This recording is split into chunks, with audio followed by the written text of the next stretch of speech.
எபேசியர் 1 வசனத்தை வாசிங்க. அவருக்கு முன்னாடி நாம அன்புல பரிசுத்தம் உள்ளவர்களும் குற்றம் இல்லாதவர்களுமாய் இருப்பதற்கு அவர் உலக தோற்றத்திற்கு முன்னே கிறிஸ்துவுக்குள் நம்மை நீங்க எப்ப பிறந்தீங்க?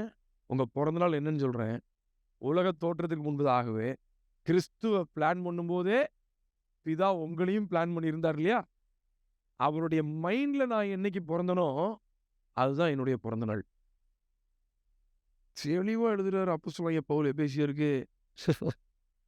நான் எல்லாம் இப்ப பிறந்து வந்தோம்னு நினைக்காதப்பா.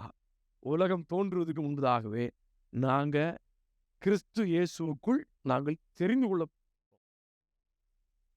பிரதர் என்னை யாருமே கண்டுக்க மாட்டேங்கிறாங்க பிரதர், என்னை ஒருத்தனுமே கவனிக்க மாட்டேன்றாங்க, என்னை வந்து ரொம்ப உதாசீனப்படுத்துறாங்க அப்படிலாம் நீங்க சொன்னீங்கன்னா, உங்களை எந்த மனுஷனும் கண்டுக்காம இருந்தா பிரச்சனையே இல்லை.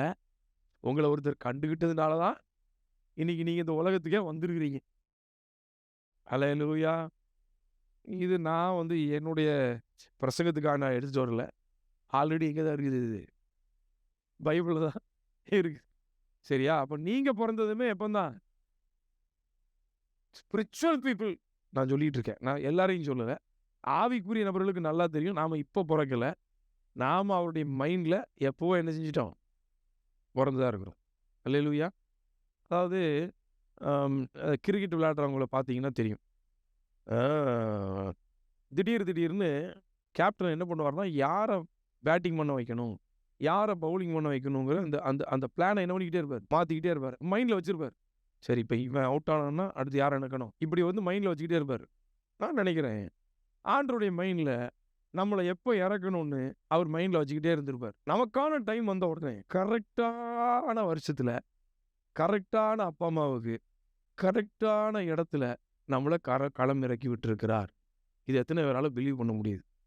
எல்லா பேருக்கு எப்படி இருக்கும்னா, வந்து பிறந்து தொலைஞ்சம் பாருங்க இந்த வீட்டில், இதுக்கு பதிலாக வேற எங்கேயாவது பிறந்திருந்தா நான் நல்லா இருந்திருப்பேன், இந்த அப்பா அம்மாவுக்கு பிறந்திருந்தா நான் நல்லா இருந்திருப்பேன். இங்கே பாருங்க, நீங்கள் சூஸ் பண்ணி வந்திருந்தாலும் நீங்கள் நல்லா இருந்திருக்க மாட்டீங்க. அவர் உங்களை எங்கே இறக்கி விட்டுருக்காரோ அங்கே இருக்கீங்க பாருங்க.